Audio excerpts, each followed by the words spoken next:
suis quelqu'un, j'aime bien chanter, j'aime bien prier en chantant, ça, depuis ma conversion, depuis quelques années maintenant. Ma conversion, c'était quand 2001, je crois, ou 2002. Dans le début des années 2000, certains n'étaient pas nés. Mais c'est là que j'avais accepté le Seigneur. Et j'ai toujours aimé adorer Dieu, prier en chantant, en fait. Toujours. Et ça a été quelque chose qui a beaucoup fondé ma foi, le chant, j'aime dire. La réalité est que, parfois, ça peut te faire, en tout cas pour ma part, des fois c'est limite tu ne peux pas prier si tu n'as pas la musique, si tu ne chantes pas, donc c'est pour ça, je joue au piano, c'est sympa et tout.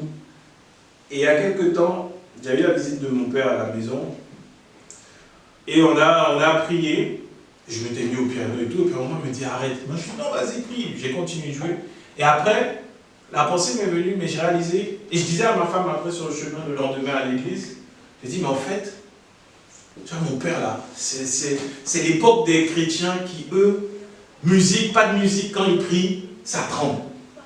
Parce qu'ils ne regardent pas ça, ils prient par la foi. Et des fois la musique ça vient un peu, je ne dis pas que je suis contre, au contraire je suis pour, on va continuer de le faire. Mais ça vient un peu comme une espèce de, comme quelque chose qui vient un peu cacher le fait que tu ne pries pas assez, ou tu ne pries pas correctement. Tu t'appuies pas sur l'œuvre de la croix correctement. Quand tu regardes dans la Bible, on n'a pas dit ils ont sorti les chants, ils ont sorti les pianos, ils ont sorti les guitares, les basses, les batteries, et puis ils ont commencé à prier et le lieu a tremblé après. C'est pas ça. Et je suis content d'avoir grandi, d'avoir été édifié dans la foi, dans un milieu où ce n'était pas la musique qui primait. J'ai connu des églises où on n'avait pas d'instrument, rien du tout, c'était les mains. C'était les mains, après on était content, on avait eu un petit tambour. Ça donnait un peu de rythme quand on chantait, mais c'était les voix et les mains qui faisaient la louange et l'adoration. Et quand on priait, il n'y avait aucune musique. Il n'y avait aucune musique, et pourtant il se faisait des signes, des miracles, des prodiges. Et ça bâtit ta foi. Aujourd'hui, beaucoup de chrétiens viennent à l'église parce qu'il y a avant tout le petit moment doux, le petit moment sucré, le petit concert de la louange. Et si tu as fait une belle louange, ton église n'est pas forte. Alors que ce n'est pas ça qui fait trembler les murs. C'était la prière de l'église. Parce que quand tu te retrouves dans une situation où même chanter devient difficile, je t'assure, tu dois être capable de prier sans musique. Tu dois être capable de prier sans musique. Il faut pouvoir le faire à l'image de Christ. L'adoration, c'est merveilleux. Ça te permet d'entrer en relation avec Dieu, d'avoir un moment extraordinaire. Mais ça ne saurait être une sorte comment dire, de perfusion pour te faire croire que, ah oui, là, j'étais en contact, en connexion avec Dieu. Quand tu parles, quand tu pries, là tu parles, c'est Dieu en toi qui te fait parler. Et on voit Jésus, il a opéré ainsi. Jésus a opéré ainsi. C'est comme, je l'ai dit la semaine dernière, des fois le parler en langue, ceux qui prient en langue, prient en langue, prient en langue, au bout d'un moment tu dis, bon, on va prier maintenant un peu avec l'intelligence, sur la base de la parole, il n'y a plus de prière au bout de 2 secondes. Seigneur, je te rends grâce, Amen. Mais après de t'appuyer sur l'œuvre de la croix, tu n'as aucun mot. Tu ne sais pas quoi dire. Tu ne sais pas au final ce que Jésus a fait pour toi. Et tu ne peux pas le déclarer. Et donc tu ne peux pas agir dans l'autorité de Jésus-Christ. Jésus sur la terre, il s'est appuyé sur ce qu'il recevait de son Père. Et donc s'appuyait sur l'autorité de Dieu, l'Esprit de Dieu en lui, pour pouvoir agir. Il ne s'appuyait pas sur des subterfuges. Bien qu'il fût rempli du Saint-Esprit, je ne vois pas où, dans la parole, on a dit à un moment, les apôtres se sont approchés, ils ont entendu Jésus qui priait en langue, et ils lui ont demandé, mais qu'est-ce que tu dis, maître? Il n'y avait pas ça. Pourtant, le prier, le parler en langue, c'est bien, ça nous a été donné, c'est pour édifier, c'est pour le corps de Christ. Il faut qu'il y ait des interprétations derrière. Ce n'est pas juste, oui, je parle en langue, c'est génial, non. Il y a des fois... Petite confidence entre nous, des fois tu entends des gens parler en langue, tu te dis, bon, est-ce qu'ils parlent vraiment en langue? Loin de moi l'idée de juger, mais c'est un parler en langue bébé, des fois. Il y a une seule syllabe. Une seule syllabe et tu pries en langue. La personne prie en langue. Ça m'avait choqué une fois. Il y avait quelqu'un qui prie en langue, les yeux ouverts,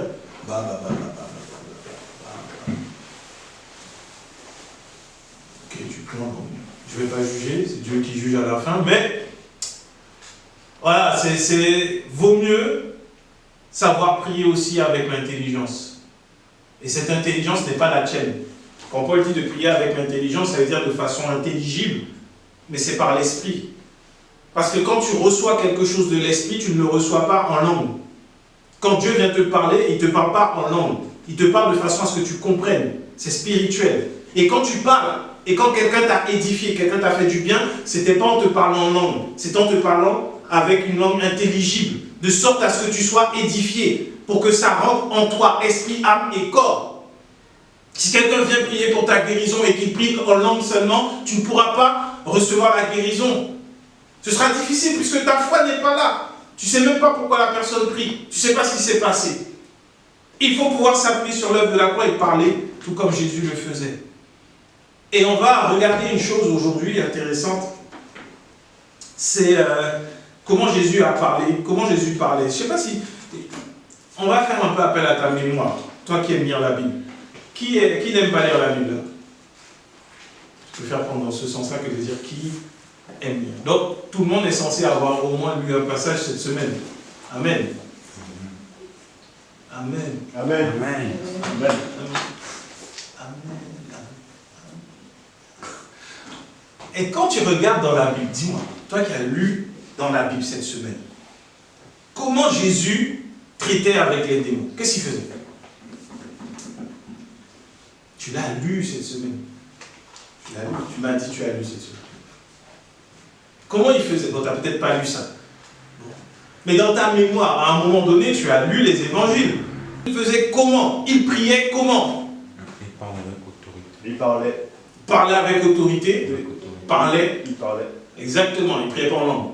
Déjà ça, devant les démons. Il parlait avec autorité. Voilà, déjà, la Bible dit souvent, il menaçait. Quand le vent s'est levé et qu'il était dans la barque, il dormait, les disciples ont dit, Seigneur, on va mourir, s'il te plaît. Il s'est levé, il a menacé le vent et il lui a dit, tais-toi. Il a menacé le vent, il lui a dit, tais-toi. Jésus parlait avec autorité. Jésus n'était pas dans une bataille avec les démons. Et c'est de là qu'on a souvent des enseignements erronés qui nous font rentrer dans une bataille, alors que Jésus lui-même n'était pas en guerre. Jésus marchait, tout le monde était étonné de ce qu'il parlait avec autorité. À chaque fois, on te dit, même quand il prêchait, tout le monde était étonné de l'autorité que Jésus manifestait. Cette autorité, tu l'as également. Tu l'as reçue à la croix. Tu n'as pas besoin de connaître de Genèse à Apocalypse, mais tu as besoin de connaître l'œuvre de la croix et de savoir que l'Esprit de Dieu habite en toi et qu'à partir de là, il va opérer à travers toi. Mais pour ça, il faut pouvoir parler avec les bons enseignements. Ce n'est pas avec un enseignement erroné. On a des situations dans nos vies, petit secret, qui n'est pas un secret. Le diable il était vaincu. Il a perdu. C'est fini. Là, il est là. Tu vois, tu tapes tes pieds là, il y a un peu de poussière, c'est ça le diable. Il est sous nos pieds. Il a perdu. Il a totalement perdu. Il n'a pas gagné quoi que ce soit. Maintenant, sur le chemin, tu peux tomber sur des choses spirituelles où il faut parler avec autorité et rappeler à l'ennemi sa place.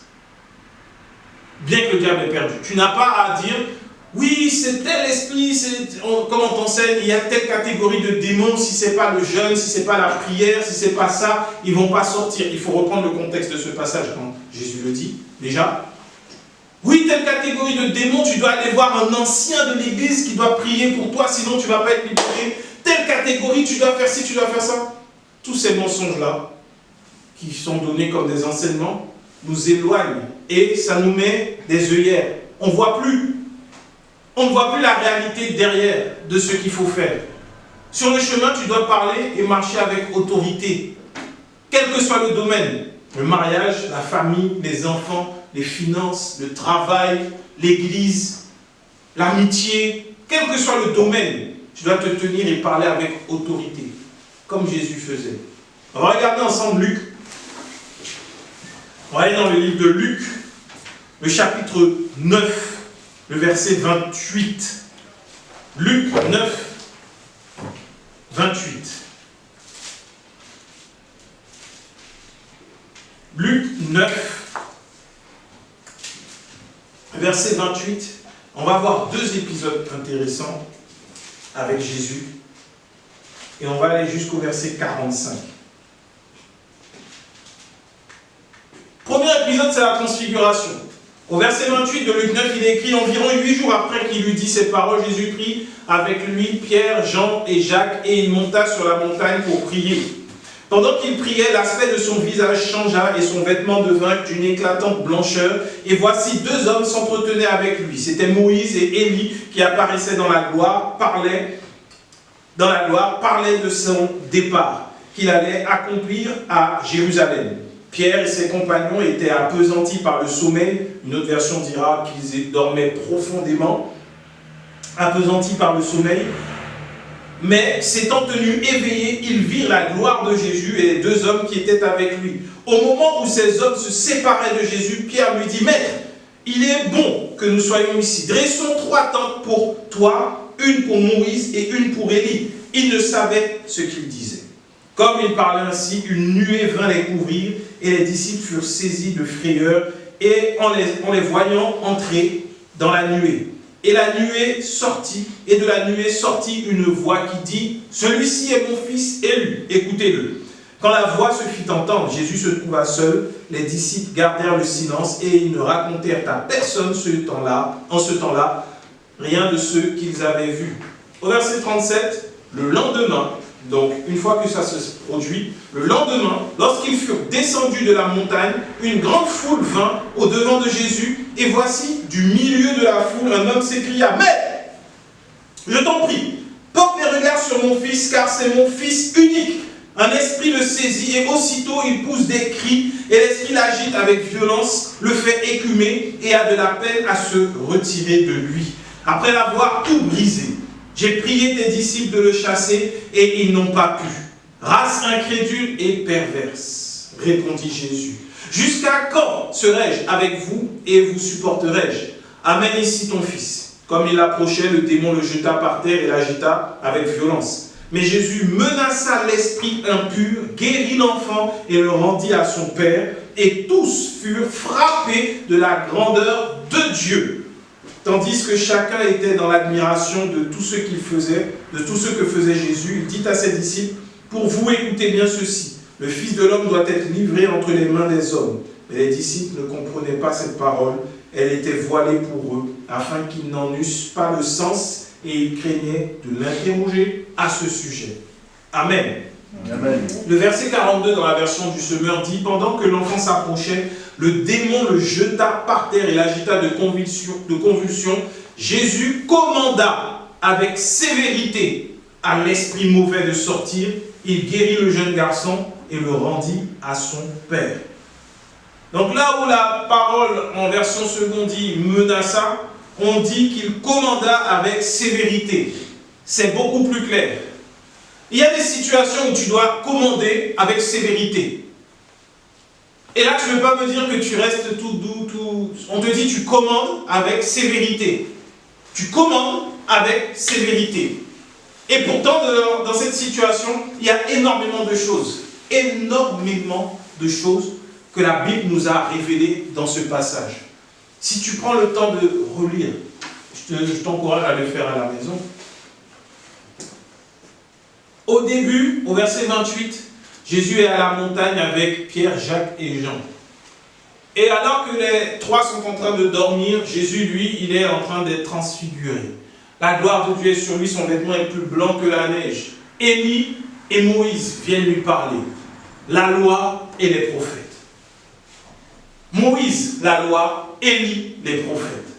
Ils viennent s'entretenir avec Jésus de l'œuvre de la croix qui allait se produire, de ce qui allait se passer à Jérusalem. Car Dieu avait promis à Élie et à Moïse qu'ils verraient cette gloire. Et ils l'ont vu. Ils ont vu Jésus glorifié. Moïse et Élie, 2 hommes qui ne sont pas morts dans l'Ancien Testament. Élie a été enlevé sur un char de feu. Moïse, Dieu lui a dit: monte et meurs. On n'a pas enterré Moïse. Le diable a essayé de se battre pour prendre son corps. Mais Moïse n'est pas mort de mort naturelle. Élie non plus. Et donc Dieu a accompli la promesse envers eux. Ils ont vu la gloire de Dieu. Élie et Moïse. 2 hommes que Dieu a utilisés pour ramener son peuple à lui. Élie face à Baal et Moïse face à toute l'incrédulité du peuple dans le désert, en Égypte. Et là, on voit que Pierre, il l'a vu, il a reconnu Moïse et Élie. Comment il a fait pour le faire? Je ne sais pas. À l'époque, il n'y avait pas de photos, il n'y avait pas de réseaux sociaux. Il ne suivait pas Moïse, il ne suivait pas Élie sur Instagram, ou sur TikTok, ou sur Facebook, ou quelconque réseau. Il n'y avait pas de photos. Mais tellement Élie et Moïse étaient ancrés dans la culture juive que, de manière, je pense, orale, la description des hommes qu'ils étaient devait être faite et transmise, au point que tu avais toujours une idée de qui était qui. Parce qu'à aucun moment on a dit, Jésus a dit, hé Moïse, ça va? Hé Élie, c'est comment? Il n'y a pas eu ça. Il n'y a pas eu ça. Élie et Moïse étaient là en train de parler avec Jésus, et Pierre, il a cru bon de dire, il faut que ces deux hommes restent là, je vais monter 3 tentes. Je vais donc mettre Jésus, la loi et les prophètes au même niveau. Sauf qu'au moment où Pierre a cette révélation, Dieu enlève Élie et Moïse et il dit, celui-ci est mon fils, c'est lui que vous devez écouter. À partir de là, la loi et les prophètes ne sont pas plus grands que Jésus. Ils ont vu, ils ont entendu, ils ont gardé le silence après être descendus. Ils n'en ont pas parlé tellement ça les a choqués, profondément choqués. Ça les a même effrayés. Waouh! Jésus, la nuée est venue l'entourer, une voix est sortie et a dit, celui-ci est mon fils, c'est lui que vous devez écouter. Moïse, Élie, dans l'histoire juive, Moïse et Élie, ce sont deux grands. Ce sont deux qui sont vénérés. Moïse, fils de Moïse, ils sont fils de Moïse. Élie, l'exemple du prophète qui n'a pas détourné, qui ne s'est pas détourné de Dieu. Et donc, ils étaient comme sacrés. C'était comme Saint Moïse, Saint Élie. On ne peut pas toucher à Moïse, on ne peut pas toucher à Élie. Ils sont sacrés. Ils ont tellement été utilisés par Dieu. Ils connaissaient tout ça. Et devant eux, il y avait un ancien charpentier, un homme simple, homme qui n'avait pas de grand aura, qui n'était pas suivi par sa beauté, qui n'était pas suivi parce qu'on disait oui, il est chef de tout. La Bible nous dit qu'il n'avait pas de beauté, pas d'éclat. Jésus était tellement humble, tellement simple qu'au jour où il a fallu le crucifier, il a fallu demander de l'identifier. Ce n'était pas le chef, tu vois tout de suite, c'est lui le chef. Tu as des groupes, tu vois les gens qui marchent, tu dis c'est qui le chef, on voit tout de suite c'est lui le chef. Jésus, c'était pas ça. Jésus, c'était le gars là que tu méprises. Quand tu le vois, tu méprises, tu dis il ne peut pas être chef, il n'a aucune capacité, il n'est pas fort. C'est pour ça qu'on était étonné de le voir parler avec autorité. Et derrière, les gars, ils ont vu que Dieu a dit c'est lui. C'est lui qu'il faut écouter. Et ensuite, ils redescendent de la montagne, et il y a un homme qui vient. Et cet homme va demander à Jésus de chasser un démon qui fatigue son fils. Et cet homme représente un peu le chrétien qui, en désespoir de cause, après s'être beaucoup battu, va finalement trouver le chemin de Jésus. Parce qu'il va dire une chose qui, même lorsque je préparais ce message-là, lorsque je méditais dessus, ça ne m'a pas frappé, mais c'est là en le lisant encore, l'homme il est venu, il a dit, j'ai prié tes disciples. J'ai prié tes disciples de chasser le démon. Ils n'ont pas pu. Je dis, waouh! Avant ça, parce qu'il faut savoir qu'avant ça, Jésus va envoyer les disciples chasser des démons. Il va leur dire d'aller dans les villes, là où on va vous recevoir, passez-y la nuit, restez-y jusqu'à la fin, là où on ne vous reçoit pas, secouez la poussière de vos pieds. Et ils vont revenir et ils vont dire, waouh, Seigneur, on est fort, on chasse les démons maintenant. Ils étaient sous l'onction de Jésus-Christ. Si on venait exciter comme ça, c'est qu'ils ont expérimenté quelque part l'adoration du peuple. Le peuple qui dit, waouh, il y a un homme de Dieu qui est venu et il a fait des miracles dans la ville. Sauf que quand tu regardes, quand il y a des croisades, il y a toujours des cas qui sont, on ne peut pas les régler. Il y a des gens qui viennent des cas très compliqués, les gens repartent avec leur même situation. Et Jésus, quand les disciples sont revenus, il les a pris, il les a mis à l'écart à la montagne, il voulait parler avec eux, mais la foule a vu ça, et la foule a suivi Jésus, et donc Jésus a prêché le royaume de Dieu à toute la foule, et c'est là qu'il y aura la multiplication des pains et du poisson. Et après ça, Jésus va aller, il va prier, et il y aura la transfiguration. Donc ça veut dire que là, l'homme qui vient pour demander à ce que son fils soit libéré d'un démon, avant ça, il a cru en l'onction des apôtres que Jésus avait envoyés. Aujourd'hui, ce qui fait que des situations ne changent pas dans la vie des enfants de Dieu, c'est que beaucoup font comme cet homme. J'ai prié tes disciples, mais il ne s'est rien passé. J'ai prié que mon pasteur fasse quelque chose, mais il ne s'est rien passé. J'ai demandé, je suis allé voir un prophète, mais il ne s'est rien passé. Je suis allé voir un apôtre, je suis allé voir un pasteur, je suis allé voir un docteur, je suis allé voir un évangéliste. J'ai prié ces hommes-là de faire quelque chose, mais il ne s'est rien passé. Pourquoi? L'onction qui opère dans l'Église, c'est celle de Jésus. Ce n'est pas celle d'un homme. Quelle abomination de se dire que je vais prier parce que je suis sous l'onction d'un pasteur, il va se passer quelque chose dans ma vie. C'est une hérésie. C'est pas biblique. À l'époque de Jésus même, ça ne marchait pas. Jésus était encore là. Et les hommes avaient déjà cette attitude-là. J'ai prié tes disciples. Il y a des situations dans la vie où Dieu veut traiter directement avec toi. Pourquoi ça n'a pas marché? Parce que les disciples, on voit, par rapport à ce qui s'est passé à la montagne, regardez encore trop à la loi et aux prophètes. Ils étaient encore trop attachés à Élie et à Moïse.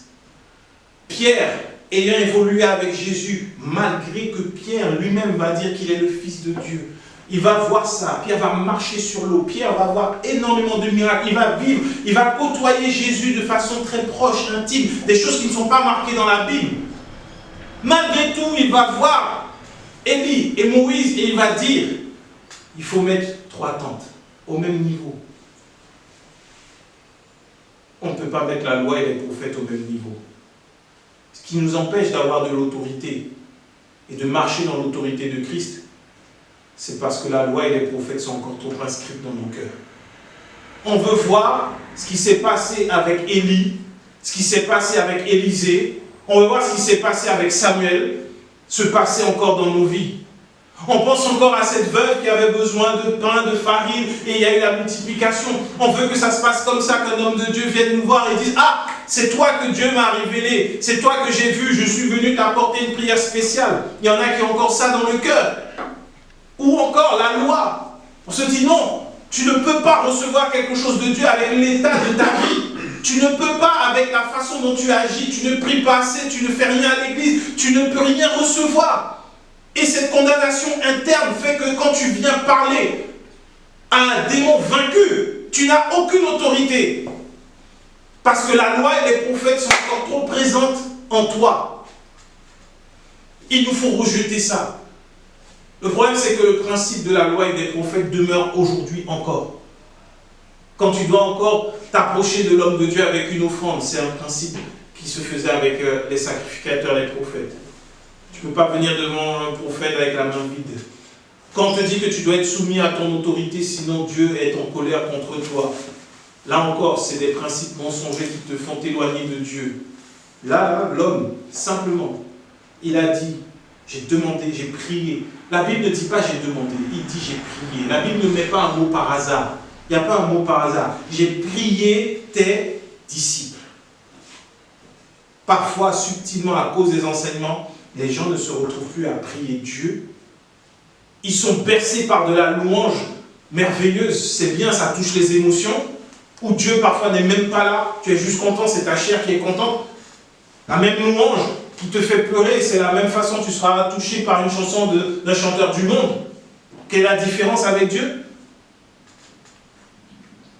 Ils sont bercés par ça, et lorsqu'ils doivent prier, ils prient leur pasteur de faire pour eux, parce qu'ils ne peuvent pas le faire eux-mêmes. Pasteur, j'ai une situation là, mon enfant est malade, passe à la maison, s'il te plaît. Mais depuis la mort de Jésus, c'est toi, par toi-même que Dieu va passer. Si par sa grâce, il envoie un homme de Dieu, gloire à Dieu. Il peut agir ainsi aussi. Mais aujourd'hui, Dieu a voulu habiter en chacun de nous. Il nous appelle temple du Saint-Esprit. Tu ne peux pas avoir un temple du Saint-Esprit là et il ne se passe rien. Ce n'est pas possible. Tu sais ce qui empêche au Saint-Esprit de sortir du temple? Le mur de la loi et le raisonnement prophétique. Le raisonnement du prophète de la loi. Ça empêche de sortir. Ça empêche à cette puissance qui est en toi de se manifester. Elle doit sortir, quoi qu'il arrive. Tu ne peux pas rester et attendre que ça vienne d'un homme. Ça viendra à l'intérieur. Parce que Dieu est celui qui peut faire infiniment, abondamment, au-delà de ce que nous pouvons penser ou imaginer, par la puissance qui agit en nous. Et cette puissance ne peut pas dormir en toi. L'Église est là pour t'édifier, afin que tous ensemble, nous soyons cette armée forte qui, dans ce monde, ramène des âmes à Christ. Et ces âmes, elles ne sont pas tenues par n'importe quoi, elles sont tenues par les ténèbres. Les ténèbres sont vaincues. Mais quand toi, tu demeures avec la loi et les prophètes à l'esprit, tu es également dans les ténèbres, bien que confessant Jésus-Christ. C'est horrible. Alors que Dieu nous a donné Jésus-Christ, il est mort à la croix pour ça. Jésus sur la terre n'a jamais dit, bon, maintenant démon, c'est moi qui suis là face à toi, à partir de maintenant tu vas savoir qui est... Non. Jésus savait que le démon avait déjà perdu, qu'il n'avait aucune autorité. Il a commandé sévèrement. Il a dit, sors. Et après, il a guéri l'enfant. Le Père s'est adressé à Christ. Et ça n'a pas tardé. Quand tu pries comme ça, c'est à Christ que tu t'adresses directement. Tu t'adresses à l'œuvre de la croix. Quelque part, tu es en train de mettre au défi l'œuvre de la croix de manifester. Tu es en train de dire, est-ce que maintenant l'œuvre de la croix peut se manifester? Là, tu dois agir. Tu crois que Jésus-Christ est mort à la croix afin que tu sois sauvé? Pas en t'appuyant sur l'œuvre de la croix. Il n'y a pas à tergiverser, il n'y a pas à plaisanter, il n'y a pas à blaguer. Il y a des situations dans ta vie qui ne sont pas naturelles et qui ne sont pas normales. Il te faut parler et commander avec autorité. Il te faut avoir cette relation avec Dieu qui te dise ce qui est en train d'essayer de t'empêcher d'avancer. Il va te dire, voilà, toi, prie dans cette direction. C'est pour ça que quand tu pries, il faut au bout d'un moment savoir se taire et recevoir la parole qui vient de Dieu. Savoir recevoir quelle est la parole. Quand tu pries, il faut que ta Bible soit à côté de toi. Laisse l'application, laisse le téléphone. Laisse-le, parce que tu vas avoir un appel qui va te déranger, un message ou quelque chose. Là, tu es enfermé, tu es avec Dieu. Tu prends ta Bible et tu pries. Toute autre considération, tu les oublies. Et tu ne sors pas de là tant que tu n'as pas reçu une direction, parce que tu as besoin de direction. C'est la promesse et c'est l'engagement de Dieu vis-à-vis de toi. Je ne vous laisse pas orphelin. Je vous donne mon esprit. Il vous rappellera toutes choses, tout ce que moi je vous ai enseigné, et il vous donnera des choses, il vous guidera. Le Saint-Esprit est là pour ça. Donc à partir de là, quand tu pries, tu n'as pas besoin de ressentir quelque chose. Tu n'as pas besoin d'avoir une atmosphère extraordinaire. Oh, tu sens comme des petits anges qui volent dans le ciel et qui te caressent le visage. Et tu es en train de flotter sur un nuage. Et là, ah oui, le Seigneur va me parler. Non, tu n'as pas besoin de ça. Maintenant, Seigneur, j'attends ta parole. Donne-moi la direction. Parce que là, il y a une situation qui ne vient pas de toi. Je le reconnais, je le sais. Ça ne vient pas de toi. On a vu déjà l'œuvre de la croix, Isaïe 53. Ça ne vient pas de Jésus-Christ.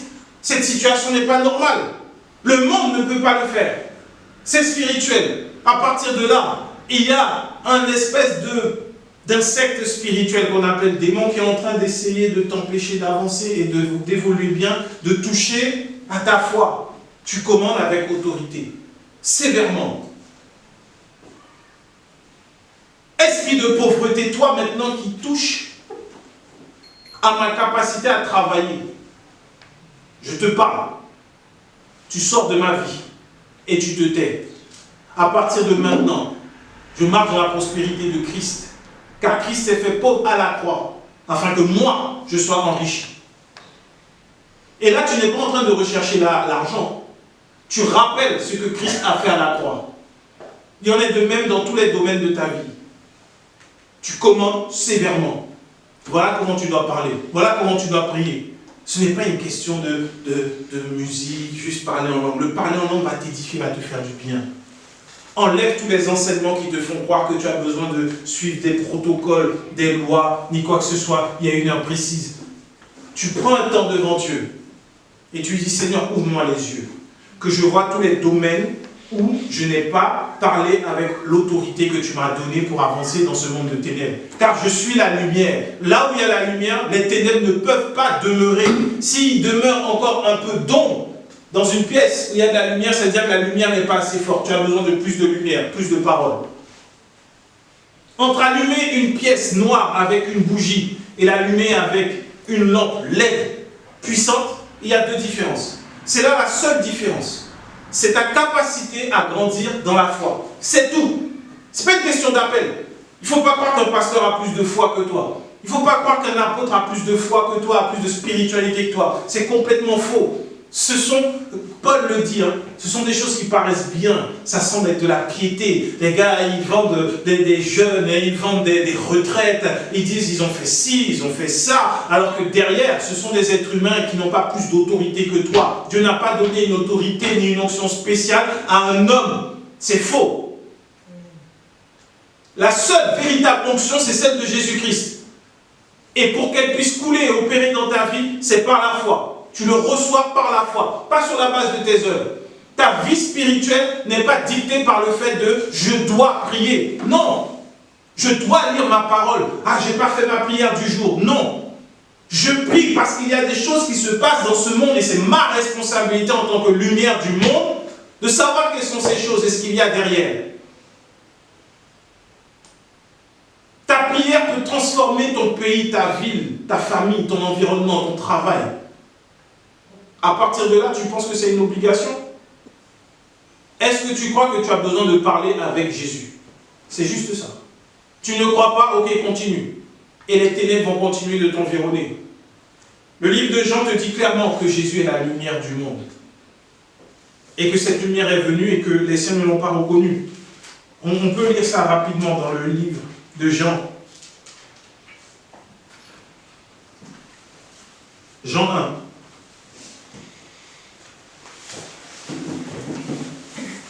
Jean chapitre 1. Au commencement était la parole, et la parole était avec Dieu, et la parole était Dieu. Elle était au commencement avec Dieu. Toutes choses ont été faites par elle, et rien de ce qui a été fait n'a été fait sans elle. En elle était la vie, et la vie était la lumière des hommes. La lumière luit dans les ténèbres, et les ténèbres ne l'ont point reçue. Il y eut un homme envoyé de Dieu, son nom était Jean. Il vint pour servir de témoin, pour rendre témoignage à la lumière, afin que tous crussent par lui. Il n'était pas la lumière, mais il parut pour rendre témoignage à la lumière. Cette lumière était la véritable lumière qui, en venant dans le monde, éclaire tout homme. Elle était dans le monde, et le monde a été fait par elle. Et le monde ne l'a point connue. Elle est venue chez les siens et les siens ne l'ont point reçue. Mais à tous ceux qui l'ont reçue, à ceux qui croient en son amour, elle a donné le pouvoir de devenir enfants de Dieu, lesquels sont nés non du sang, ni de la volonté de la chair, ni de la volonté de l'homme, mais de Dieu. Et la parole a été faite chair et elle a habité parmi nous, pleine de grâce et de vérité, et nous avons contemplé sa gloire, une gloire comme la gloire du Fils unique venu du Père. Jean lui a rendu témoignage et s'est écrié, c'est celui dont j'ai dit, celui qui vient après moi m'a précédé, car il était avant moi. Et nous avons tous reçu de sa plénitude et grâce pour grâce, car la loi a été donnée par Moïse, la grâce et la vérité sont venues par Jésus-Christ. Personne n'a jamais vu Dieu. Le Fils unique qui est dans le sein du Père est celui qui l'a fait connaître. Amen. Amen. C'est clair. C'est dans la parole. Tu penses que tu ne vois pas, tu ne sais pas. Ne cherche pas un prophète pour avoir une révélation. Car Dieu a fait de nous un royaume de prophètes et de sacrificateurs. Nous sommes tous prophètes et sacrificateurs, tous capables de nous présenter devant Dieu, et il va te révéler. Et il va la révéler, il va se révéler à toi comment? En te donnant de la lumière, que tu ne demeures pas dans les ténèbres. Et quelle est la lumière? La lumière, c'est Jésus-Christ. Et dans cette lumière, Jean nous dit qu'il y avait la vie également. Là où la mort veut se manifester, la vie va se manifester par la lumière. La lumière, c'est Jésus-Christ et c'est sa parole. Ne nous attachons pas à des fables, des généalogies, comme disait Paul. Attachons-nous à Jésus-Christ, à sa parole. Les hommes aujourd'hui ont créé plein d'histoires, de mythes.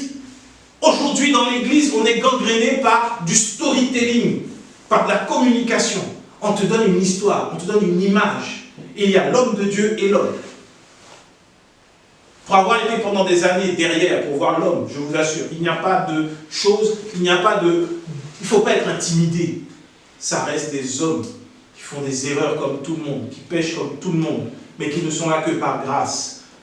Là où c'est dangereux, c'est quand ils se sont éloignés de la parole de Dieu et de la vérité et qu'ils ramènent le peuple de Dieu à leurs pieds au lieu de les ramener aux pieds de Jésus. La Bible prévoit un jugement pour ces hommes-là, des hommes, femmes. C'est Dieu lui-même qui le fait.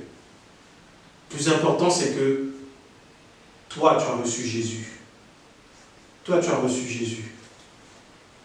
Tu as reçu Jésus. Que Jésus soit fort en toi. Tu peux te lever, parler toi-même à la situation. On est arrivé à cette époque où nous, dans l'Église, on a reçu la grâce, on a reçu la parole de la vérité. Il faut maintenant qu'on se lève et qu'on parle. Les situations doivent être changées, doivent être transformées autour de nous. On doit se lever et parler. C'est fini de rester là et de subir. On subit. On subit. Tu subis les choses alors que tu n'es plus victime. Christ, lui, il a subi. Si tu regardes, reprends la croix. Il n'a rien dit. Hébreu dit qu'il n'a pas regardé son égalité avec Dieu, même pas Hébreu. Paul nous dit qu'il n'a pas regardé son égalité avec Dieu. Mais il a été silencieux comme une proie, il est allé. Il n'a rien dit. On l'a accusé de toutes sortes de choses. Il n'a rien dit. Pourquoi? Pour que toi, tu puisses parler maintenant dans ces situations. Si on vient t'accuser de quoi que ce soit, tu dois te lever et parler. Jésus n'a rien dit. Il a tout supporté parce que son autorité, il voulait te la donner. Tu n'as pas une petite partie. Tu as l'autorité de Christ. Ce que tu l'as vu faire. Il l'a dit, ce que vous m'avez vu faire, vous en ferez de plus grandes. Elles sont où, ces plus grandes choses? Elles sont en toi. En chacun d'entre nous. Elles sont en moi. On doit se lever et parler. Tu vas me dire qu'aujourd'hui la situation te satisfait pleinement. Alors peut-être que tu es bien dans ta vie. Peut-être que tu ne dois rien, tu es tranquille, tu dors sur tes deux oreilles. Mais autour de toi, ça te satisfait de savoir qu'il y a des âmes qui ne connaissent pas Jésus. Ça te satisfait de l'état du pays où tu te trouves. Ta prière peut tout changer. Ne crois pas que non, je suis qui pour prier. Justement, c'est parce que tu n'es personne que ta prière peut changer tout. Parce que celui qui va la changer, c'est Jésus-Christ en toi. Il ne nous a pas demandé d'être quelqu'un, il nous a demandé de croire en lui. Lui, il est quelqu'un. Il a reçu la victoire. Comme j'ai déjà pu dire il y a quelques semaines, je ne suis pas quelqu'un d'émotif. Les émotions, quand ça vient, je les mets au pied du Seigneur Jésus. Mais je me suis rendu compte en entendant un témoignage, en voyant un témoignage qu'il y a quand même des choses qui m'émeuvent. Et le salut des âmes, ça me touche. Ça me touche. Et j'ai vu un témoignage extraordinaire d'un homme aux États-Unis, un évangéliste de rue, qui allait près d'une université et qui disait aux gens, ceux qui ne croient pas que Dieu existe, qu'est-ce que tu me demanderais de faire aujourd'hui pour toi, pour croire qu'il existe quelque part? Et il y a un jeune homme qui s'est approché de lui, il a dit, moi je ne crois pas en Dieu. Je vais croire en Dieu, je vais croire en Jésus. Si tu vois ma mère qui m'a abandonné depuis l'âge de 9 ans, si elle m'appelle pour me demander pardon. Le monsieur lui a dit, ok, il n'y a pas de problème, viens, on va prier. Seigneur, je te remercie, je te rends grâce parce que tu fais que sa mère l'appelle pour lui demander pardon. Au nom de Jésus, amen. Et le jeune, il est reparti avec son téléphone, il dit, no way, c'est pas possible, c'est pas vrai. Après la prière, sa mère l'a appelé. Tout de suite après, sa mère l'a appelé. Et il est en train de dire à l'homme de Dieu, qu'est-ce que je fais? Mais qu'est-ce que je fais? Il lui a dit, ben, c'était le dit, décroche. Ta maman t'appelle, décroche. Depuis l'âge de 9 ans. Et sa maman l'appelle, elle lui dit, mon fils, je t'appelle pour te demander pardon. Il était désemparé, il a raccroché sur le coup, il dit à l'homme de Dieu, mais non, je crois que Jésus existe. Il a donné sa vie à Jésus. Après, il a rappelé sa mère, il a dit à sa mère, maman, désolé, j'ai raccroché sur toi parce que je viens de donner ma vie à Jésus. Sa mère lui a dit, moi je t'ai appelé parce qu'il y a 4 jours, j'ai donné ma vie à Jésus. Et tu vois comment Dieu, juste tu pries, tu crois en Jésus. Tu ne crois pas au christianisme. Tu ne crois pas à la religion évangélique. Tu ne crois pas à une religion. Tu crois en Jésus, en une personne réelle. Si tu es dans la religion tue. Le christianisme, ce qu'ils ont appelé christianisme, a validé beaucoup de tueries de masse. Le christianisme a validé l'esclavage. Le christianisme a fait du mal dans le monde entier. Ça, c'est la religion. Mais si tu crois en Jésus-Christ, il n'a fait de mal à personne. Il est mort pour tout le monde. C'est Jésus que tu dois proclamer maintenant. Tu n'as pas besoin de connaître toutes les théories, mais tu dois connaître Jésus. Et Jésus ne se connaît que dans une relation avec lui. Ne prie pas ses disciples, prie-le directement. Prie Jésus. Tu n'es pas religieux. Si on te demande c'est quoi ta religion, j'ai pas de religion. Moi je crois en Jésus. Ah mais tu es dans le christianisme. Non, je ne suis pas dans le christianisme. N'essaie pas de me démontrer que le christianisme n'est pas bon. Je le sais que c'est pas bon. Mais démontre-moi que Jésus n'est pas vrai. Démontre-moi qu'il n'est pas bon. Démontre-moi que ce qu'il a fait n'est pas réel. À partir de là, je pourrais te parler de ce que lui il fait et qui est bien réel. On peut attaquer les religions, on peut prendre la théologie, on peut partir. Oui, mais ce que vous dites, vos écrits ne sont pas réels, ne sont pas vrais, etc., etc. Ça, c'est le problème des hommes. Mais va me dire, aujourd'hui, toi qui as reçu Jésus, toi qui l'as rencontré, est-ce que tu peux accepter que quelqu'un te dise que Jésus n'est pas réel et n'est pas vrai? Est-ce que tu as besoin de le démontrer par la théologie? Ça, tu ne vas pas le démontrer avec la théologie. Tu vas le démontrer par ton témoignage et par la prière que tu vas faire avec autorité. Amen. Jésus. Ne passons pas à côté de Jésus. C'est Jésus, le roc sur lequel tu t'appuies. Jésus était présent de commencement jusqu'à la fin.